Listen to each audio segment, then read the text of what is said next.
मैं ये भी गल दस दियां, इहो ਜਿਹੇ कई अमृतपाल अजे आने आ। ये कुछ लोग हैं बस, और वो उनको फंडिंग होती है विदेशों से, दुकानें चलती हैं विदेशों से, फंडिंग होती है, पाकिस्तान से फंडिंग होती है। देखिए आपका बैठे कि पंजाब को डिस्टर्ब किया जाए, पंजाब नहीं डिस्टर्ब होगा। पंजाब में अपनी भाईचारा कायम है। पकौड़ा होया भज्या होया ਤੇ ਅਸੀਂ ਕੋਸ਼ਿਸ਼ ਕਰ ਰਹੇ ਹਾਂ ਤੇ ਜਲਦੀ ਉਹਨੂੰ ਫੜ ਲੈਣੇ। तो कौन कौन सी कोशिश रहेगी? कोई ਨਹੀਂ ਪੰਜਾਬ ਪੁਲਿਸ ਹੀ ਹੈਗੀ ਇਹਦੇ 'ਚ, ਪੰਜਾਬ ਪੁਲਿਸ ਹੀ ਲੱਗੀ ਹੋਈ ਹੈ ਤੇ ਉਹਦੇ ਜਿਹੜੇ ਸਾਰੇ ਗਨਮੈਨ ਹੈਗੇ, ਜਿਹੜੇ ਸਾਰੇ ਸੰਗੀ ਸਾਥੀ ਹੈਗੇ, ਦੋਨੋਂ ਜਿਹੜੀ ਗੱਡੀਆਂ ਹੈਗੀ ਹੈ ਉਹ ਅਸੀਂ ਰਾਉਂਡ ਅਪ ਕਰ ਲਈ ਤੇ ਸਾਰੇ ਬੰਦੇ ਅਸੀਂ ਅਰੈਸਟ ਕਰ ਲਏ ਤੇ ਜਲਦੀ ਇਹਨੂੰ ਵੀ ਅਸੀਂ ਅਰੈਸਟ ਕਰ ਲਾਂਗੇ। किन्ने जाने ਜਿਹੜੇ ਅਰੈਸਟ ਕਰ? ਟੋਟਲ ਤੋਂ ਪੰਜਾਬ 'ਚ 78 ਦੇ ਆਸ-ਪਾਸ ਹੈਗੇ ਜਿਹੜੇ ਇਹਦੇ ਗਨਮੈਨ ਹੈਗੇ, ਨੇੜੇ ਤੇੜੇ ਵਾਲੇ ਜਿਹੜੇ ਇਹਦੀ ਦੋਨੋਂ ਗੱਡੀਆਂ 'ਚ ਚੱਲਦੇ ਸੀਗੇ, ਉਹ ਵੀ ਅਸੀਂ ਸਾਰੇ ਅਰੈਸਟ ਕਰ ਲਏ। ਜਿਹੜੇ ਉਹ ਹਥਿਆਰ ਲੈ ਕੇ ਚੱਲਦੇ ਸੀ ਉਹਦਾ ਉਹ ਸਾਰੇ ਬੰਦੇ ਫੜ ਲਏ ਜੀ ਅਸੀਂ। ਵੈਪਨ ਲੀਗਲ ਹੈ ਇਲੀਗਲ? ਉਹ ਤਾਂ ਹਜੇ ਚੈੱਕ ਕਰ ਰਹੇ ਹਾਂ ਜੀ, ਕੇਸ ਰਜਿਸਟਰਡ ਕੀਤਾ ਹੈਗਾ ਤੇ ਅਸੀਂ ਬਾਕੀ ਜਿਹੜੀ ਫਰਦਰ ਇਨਵੈਸਟੀਗੇਸ਼ਨ ਜਾਰੀ ਹੈ। पिछले कुछ दिनों से लगातार पंजाब में एक काफी विवादित मुद्दा चला हुआ था, खालिस्तान का और अमृतपाल सिंह का। लेकिन इसको बढ़ावा किसने दिया? सबसे पहले तो गलती सरकारों की है, वो चाहे राज्य सरकार हो या केंद्र सरकार हो, क्योंकि यहाँ तक बढ़ने क्यों दिया गया। और सबसे दूसरी बड़ी गलती हुई है तो वो पंजाब के मीडिया चैनल्स की है, वो चाहे यूट्यूब पर हो, फेसबुक पर हो या कोई टीवी चैनल्स हो। क्योंकि जिस तरह से उन लोगों ने धर्म के नाम पर जिस तरह अमृतपाल सिंह को एक बड़ा चेहरा बनाया और उसको इतना बढ़ावा दिया, शायद उसी का नतीजा है कि अब शायद कुछ बेगुनाह लोग भी उसकी चपेट में आएंगे। क्योंकि जिस तरह से बताया जा रहा है कि पुलिस द्वारा लगभग 78-80 खालिस्तानी समर्थक पकड़ लिए गए हैं और जिनमें से अमृतपाल सिंह के कुछ खास साथ वाले भी पकड़े गए हैं। लेकिन आपने देखा होगा कि आखिरकार यह मामला इतना बढ़ कैसे गया, कैसे एक पुलिस थाने पर कुछ कट्टरपंथी लोग हमला कर देते हैं, कैसे वहां से अपने एक साथी को छुड़ा लेते हैं, लेकिन बाद में वह साथी खुद कहता है कि यह जो हुआ वो बिल्कुल गलत था और जिस तरह से गुरु ग्रंथ साहिब की आड़ ली गई वो उससे भी ज्यादा गलत थी। और जो भी बुजुर्ग लोग थे, खासकर सिख धर्म के, उन्होंने इसको सरासर गलत बताया। लेकिन उन्होंने साथ में चेतावनी भी दी कि यह जो अमृतपाल सिंह आया हुआ है यह और कुछ नहीं करेगा, इसका भी शायद कुछ ना बिगड़े, लेकिन पंजाब के युवा सिखों को यह शायद मरवा कर जाएगा। ऐसे आरोप वह शुरू से ही लगाते आ रहे हैं जो अमृतपाल सिंह की विचारधारा के साथ संबंध नहीं रखते या जो उनसे असहमति जताते हैं। और अब कल ऐसा ही कुछ हुआ, क्योंकि पंजाब सरकार ने एक्शन लिया। आप सबको भी पता है जिस तरह से अमृतपाल सिंह लगातार चुनौती दे रहा था, वो चाहे गृह मंत्री अमित शाह हो या पंजाब के मुख्यमंत्री भगवंत मान हो, दोनों को ही वह खुले मन से ललकार रहा था। और शायद जिसका नतीजा कल देखने को मिल गया पंजाब में। और आपको पता है किस तरह से पूरे पंजाब में नेट भी बंद कर दिया गया है, SMS सेवा भी बंद कर दी गई है और जो माहौल है वो तनावपूर्ण बना हुआ है। और अब शायद उन लोगों को भी पछतावा हो रहा होगा जो अमृतपाल सिंह के साथ लगे हुए थे, क्योंकि जब अजनाला पुलिस थाने पर हमला हुआ तो आपने देखा होगा छोटे छोटे बच्चे भी एक धर्म के नाम पर कट्टरपंथ कैसे अपना लेते हैं और कैसे हमले करते हैं। मैं नहीं मानता कि कोई भी धर्म हमें इजाजत देता है ऐसे हिंसा करने की, ऐसे कानून को तोड़ने की, ऐसे लोकतंत्र की हत्या करने की। क्योंकि जिस तरह पुलिस कर्मियों पर हमला हुआ, जिस तरह पुलिस कर्मियों को घायल किया गया, शायद वहीं से सबको अंदाजा लग गया था कि अब इन लोगों की खैर नहीं है, देर सवेर पुलिस अपना काम जरूर करेगी और इन लोगों का जो असर होगा वो अब आप सबके सामने ही है। वहीं आपको बता दें कि जालंधर कमिश्नर कुलदीप सिंह चहल ने कहा कि वारिस पंजाब के प्रमुख अमृतपाल सिंह को भगोड़ा घोषित कर दिया गया है, उसकी 2 कारों को जब्त भी कर लिया गया है और उसके गनमैनों को पकड़ लिया गया है। उनके हथियारों की वैधता की जांच की जा रही है और मामला दर्ज किया गया है। दोस्तों, वैसे तो अमृतपाल सिंह युवा सिखों को भड़काने के लिए, उकसाने के लिए बड़ी बड़ी बातें करता था, लेकिन पोल तब खुल गई जब वह खुद ही एक गाड़ी में बैठा हुआ है और लोगों से अपील की जा रही है कि भाई अमृतपाल सिंह को पकड़ने के लिए पुलिस आ गई है, पुलिस की गाड़ियां पीछे लगी हुई है, संगत जी जल्दी से जल्दी वहां इकट्ठे हो जाओ, यहाँ इकट्ठे हो जाओ, ऐसी ऐसी बातें सुनने को मिली। तो तब लोगों को भी लगा कि शायद हम जिसके पीछे लगे हुए थे वो सही बंदा नहीं है, या वो जो सिख धर्म के लोग होते हैं या खालसा पंथ पर जो चलते हैं वो ऐसे भागते नहीं है। अगर अमृतपाल सिंह जो बार बार पुलिस को चेतावनी दे रहा था, केंद्र सरकार तक को हिलाने की धमकी दे रहा था, तो आखिरकार वह पुलिस से डरकर भाग कैसे गया? अगर वह सही होता तो अपने आप सरेंडर कर देता, क्योंकि जिस तरह से लगातार अमृतपाल सिंह पुलिस को धमकी दे रहा था कि दम है तो गिरफ्तार कर ले जाओ, मैं यहाँ हूँ, मैं वहां हूँ, लेकिन जब पुलिस की बारी आई और गिरफ्तारी के लिए पुलिस ने घेराबंदी की तो अमृतपाल सिंह गिद्धड़ों की तरह भागता हुआ नजर आया।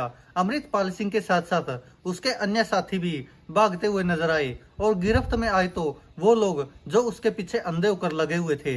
आखिरकार अमृतपाल सिंह की घेराबंदी कैसे की गई? आपको बता दें कि खालिस्तानी समर्थक अमृतपाल सिंह को गिरफ्तार करने की योजना कुछ दिन पहले ही मुख्यमंत्री भगवंत मान की गृह मंत्री अमित शाह से मुलाकात के दौरान ही बन गई थी। मामले की सीधी जानकारी रखने वाले लोगों ने नाम न बताने की शर्त पर कहा है कि कथित तौर पर दोनों के बीच 2 मार्च को जो बैठक हुई थी इस बारे में चर्चा हुई थी, और सूत्रों ने कहा है कि अमृतपाल सिंह फिलहाल पंजाब पुलिस से फरार है। पुलिस ने जालंधर जाते समय उसके काफिले का पीछा किया मगर वह भाग निकला। हालांकि अमृतपाल सिंह का फाइनेंस का काम संभालने वाले दलजीत सिंह कलसी को हरियाणा के गुरुग्राम में पंजाब पुलिस ने गिरफ्तार कर लिया है। सूत्रों ने कहा है कि अमृतपाल सिंह को आखिरी बार मोटरसाइकिल पर भागते हुए देखा गया था।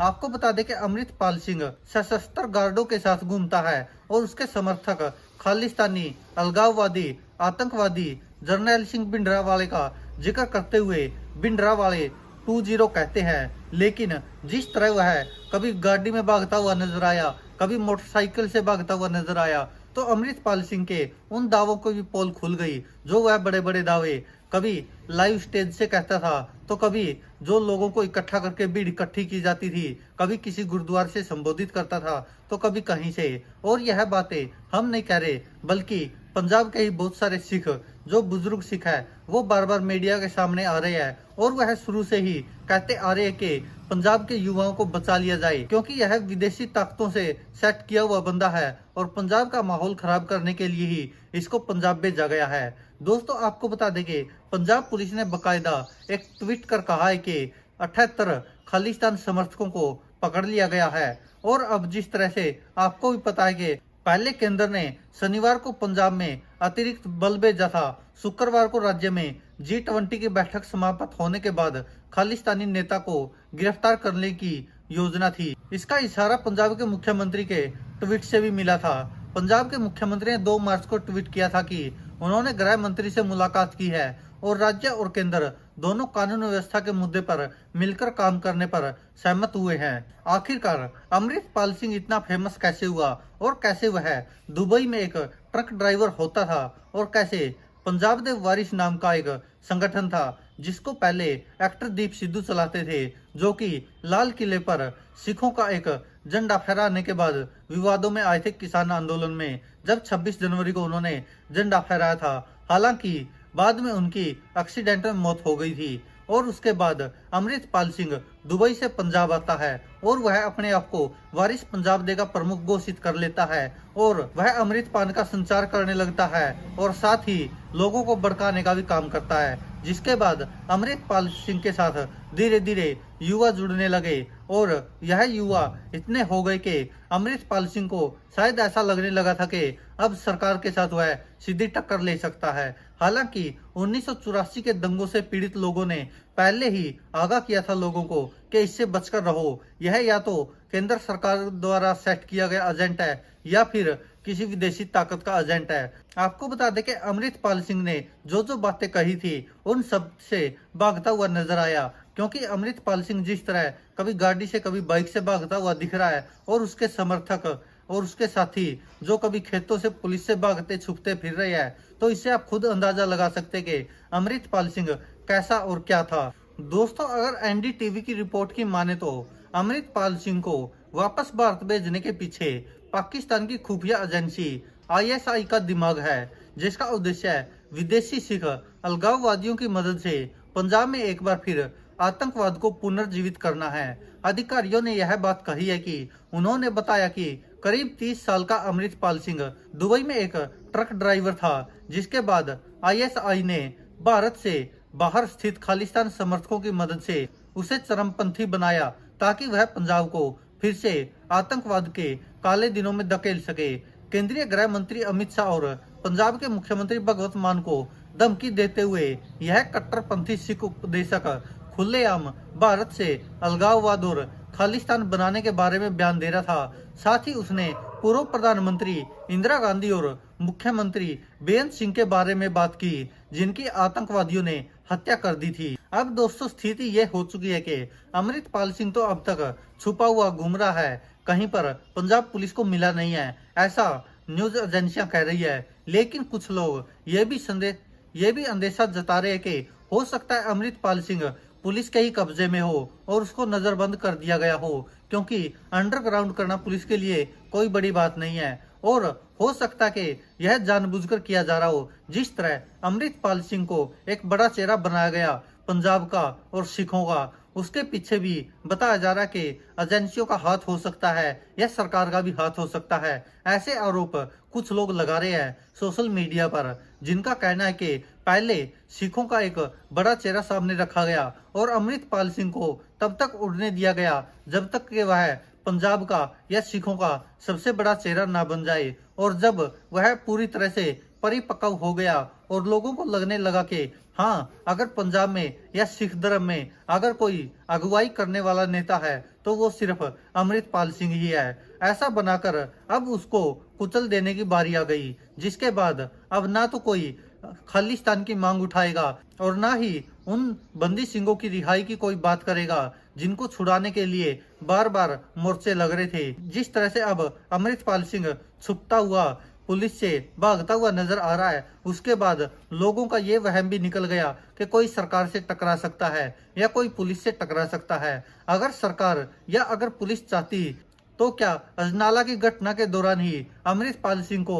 नहीं पकड़ा जा सकता था? क्या उसको पकड़ना इतना मुश्किल था? लेकिन नहीं, यह जानबूझकर शायद अमृतपाल सिंह को एक बड़ा चेहरा बनाया गया ताकि बाद में उसको कुचलने के बाद वो चाहे खालिस्तान की आवाज हो या कैदियों की बात हो जो छुड़ाने की मांग बार बार सिखों द्वारा की जाती है, अब शायद वह मांग दोबारा नहीं उठ पाएगी जिस तरह से अमृतपाल सिंह को कुचल दिया जाएगा। दोस्तों, आप क्या कहते हैं? आपको क्या लगता है? क्या वास्तव में अमृतपाल सिंह पंजाब पुलिस से फरार है या अमृतपाल सिंह को अंडरग्राउंड कर दिया है पंजाब पुलिस ने?